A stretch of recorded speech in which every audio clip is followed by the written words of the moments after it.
So this is the puzzle. देखो कह रहा है 4 athletes A, B, C and D participated in 3 races, race 1, race 2 and race 3. The person to finish the race first is given the first position and so on till position 4.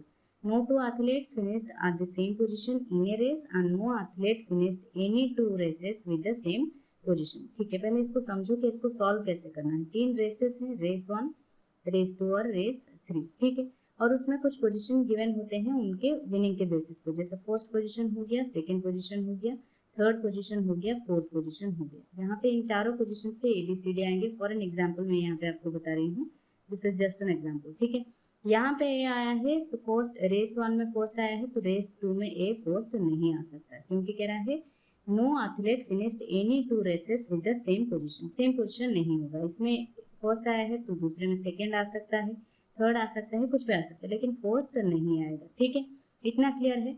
आगे और एक point कह रहा है no two athlete finished at the same position in a race, मतलब यहाँ पे अगर ए है तो यहाँ पे बी नहीं हो सकता। ठीक है, सिर्फ कोई एक ही होगा इनमें से। ठीक है, ए होगा या फिर बी होगा, जो भी हो। ठीक है, यहाँ तक अगर क्लियर है तो मैं इसको इरेज कर देती हूँ सो दैट हम पजल को सॉल्व करना स्टार्ट करते हैं। ठीक है, देखो पहले हम लिख लेते हैं क्या था, race 1, race 2 and race 3। First position, second position, third position and fourth position. ठीक है, टेबल बना लेते हैं सो दैट आपके लिए आसान हो, अच्छे से कर पाएंगे। ठीक है, देखो आगे क्या कह रहा है। देखो मैंने यहाँ पे ब्लू कलर में इसको लिया है तो मैं कलर चेंज कर देती हूँ, रेड कलर में लिखूंगी जो भी होंगे उनके अंदर। ठीक है, टेबल में, क्योंकि ब्लू में लिख दूंगी तो वहां पे आपको समझ में नहीं आएगा। देखो ठीक कह रहा है D was not the last to finish race 2। अच्छा, D was not the last to finish race 2, मतलब रेस 2 में डी यहाँ पे नहीं होगा। जो भी पॉसिबिलिटीज होंगे उनको मैं ब्लू में लिखूंगी, जो कंफर्म होगा उनको मैं रेड में लिखूंगी। ठीक है, रेस 2 में डी लास्ट में नहीं होगा, मतलब डी फोर्थ पोजीशन नहीं होगा। ठीक है, sum of the positions for C was maximum possible, मतलब सी की जो पोजीशंस है उसका सम जो है मैक्सिमम होना चाहिए। ठीक है, one among A and B came last in race 3। A race 3 में कह रहा है यहाँ पे लास्ट होगा कौन, ए या फिर बी, कोई भी एक होगा इनमें से। ठीक है, B finished first in race 1, race 1 में बी होगा, यहाँ पे इसको मैं रेड में लिख लेती हूँ, बी रेस 1 में फर्स्ट है। And he was not the last person to finish race 3। अच्छा, यहाँ पे कह रहा है रेस 3 में, यहाँ पे ए और बी हमने लिखा है पॉसिबिलिटी, यहाँ पे ए और बी कह रहा था, लेकिन अब कह रहा है यहाँ पे लास्ट रेस 3 में लास्ट नहीं आएगा, तो डेफिनेटली यहाँ पे कौन होगा, ए होगा अगर बी नहीं होगा। ठीक है, A stood third in race 1, race 1 में थर्ड में ए आएगा। ठीक है, absolute difference in the sum of positions for C and D was 2।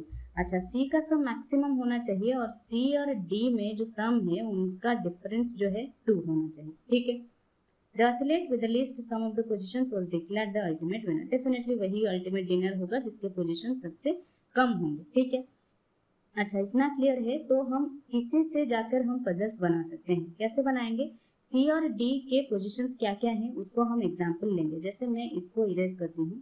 ठीक है, यहाँ पे लिख देती हूँ सी का जो है वो मैक्सिमम होना चाहिए और सी और डी में सम जो है डिफरेंस 2 होना चाहिए, उनके बीच का डिफरेंस 2 होना चाहिए। चलो पहले हम सी और डी के सम जो पोजीशंस हैं उनका पहले एक रॉ कैलकुलेशन कर लेते हैं। जैसे यहाँ पे फर्स्ट रेस 1 में ऑलरेडी 2 प्लेसेस हैं तो यहाँ पे हम कैलकुलेट कर सकते हैं। जैसे यहाँ पे अगर सी हुआ, ठीक है, यहाँ पे सी और डी दोनों हो सकते हैं, यहाँ पे भी सी और डी दोनों हो सकते हैं। सेकेंड से लेते हैं, सी का फर्स्ट रेस में यहाँ पे फर्स्ट रेस, ये रेस 1 है। ठीक है, रेस 1, रेस 2 और रेस 3 पॉसिबिलिटी ले रहे हैं सिर्फ। ठीक है, मैं आपको समझाने के लिए कर रही हूँ, अब एग्जाम में भी आपको इसी तरह करना है। ठीक है, देखो सी फर्स्ट में अगर सेकेंड में आता है तो रेस 2 में क्या आएगा, मैक्सिमम होना चाहिए, 4 तो नहीं, 4 हो सकता है। ठीक है, 2 4 6 और यहाँ पे रेस 3 में क्या होगा, 3 होगा, 2 4 6 3 9 हो रहा है ना, 9 हो रहा है मैक्सिमम पॉसिबिलिटीज। अच्छा, क्योंकि यहाँ पे ऑलरेडी ए है तो मैंने यहाँ पे फोर्थ में नहीं लिखा और यहाँ पे ऑलरेडी 4 है तो नहीं होगा फोर्थ पोजीशन, नहीं सेम नहीं होगा ना। अब डी का कितना होना चाहिए सो दैट इनके बीच का डिफरेंस 2 होना चाहिए, डेफिनेटली 7 होना चाहिए। टोटल 7 होगा तो यहाँ पे डी डेफिनेटली, अगर सी सेकेंड में आया है रेस 1 में तो डी कहाँ आएगा, फोर्थ पोजीशन पे, और डी फोर्थ पोजीशन पे यहाँ पे है तो यहाँ पे तो ऑलरेडी मना कर रहा है रेस 2 में, फोर्थ में नहीं होगा तो 3 में हो सकता है। 4 3 क्या 3 में होगा? नहीं होगा, क्योंकि 4 3 ही साथ हो रहे हैं, तो रेस 3 में क्या आएगा? नहीं होगा ना, तो नहीं होगा। 2 में आ सकता है, हाँ डेफिनेटली 2 में आ सकता है, ठीक है। 4 2 6 और 1, तब जाके होगा टोटल 7। तो ये हो रहा है 9 और 7 के बीच डिफरेंस, और ये दोनों पॉसिबिलिटी भी फॉलो कर रहा है। एक और कर लेते हैं, सी का हमने 2 लिया है और एक और फोर्थ पोजीशन ले लेते हैं, ठीक है। यहाँ लिखती हूँ मैं सी का फोर्थ पोजीशन रेस 1 में, तो रेस 2 में कितना होगा? 3 4 3 7।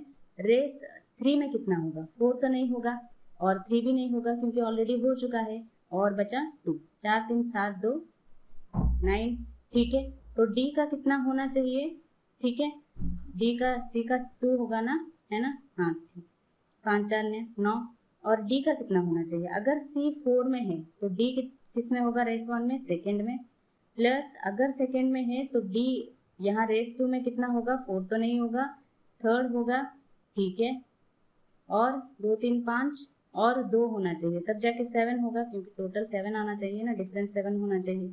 तो नहीं होगा क्योंकि 2 ऑलरेडी पोजीशन पे है, एक पोजीशन पे, तो यहाँ 2 नहीं होगा, एक होगा 3 और एक 4 होना चाहिए, लेकिन यहाँ पे 4 पोजीशन पे ए है, तो ये भी नहीं होगा। तो ये पॉसिबिलिटी तो फॉलो नहीं कर रहा है, डेफिनेटली यही एक पॉसिबिलिटी फॉलो कर रहा है, तो हम इसको अरेंज कर लेते हैं। सी 2 में है, सेकेंड पोजीशन में सी यहाँ पे होगा, और रेस 2 में 4 दैट इज सी यहाँ पे होगा, और रेस 3 में 3 दैट इज सी यहाँ पे होगा, ठीक है। और डी फोर्थ पोजीशन पे डी यहाँ पे होगा, फिर सेकेंड पोजीशन पे डी यहाँ पे होगा, फिर फर्स्ट पोजीशन पे डी यहाँ पे होगा, ठीक है। डी और सी को तो हमने सजा लिया है, अब बी और ए कहाँ पे होंगे? देखो बी फर्स्ट पोजीशन पे रेस 1 में है, तो डेफिनेटली बी यहाँ पे नहीं होगा, ए यहाँ पे होगा, ठीक है। सिमिलरली बी यहाँ पे होगा, सिर्फ बी का प्लेस बचा है, बी यहाँ पे होगा, ठीक है। ए को तो हमने बिठा दिया। तो ये हो गया हमारा पजल सॉल्व। अब चलो देखते हैं इसके ऊपर क्या क्वेश्चंस गिवन है, ठीक है।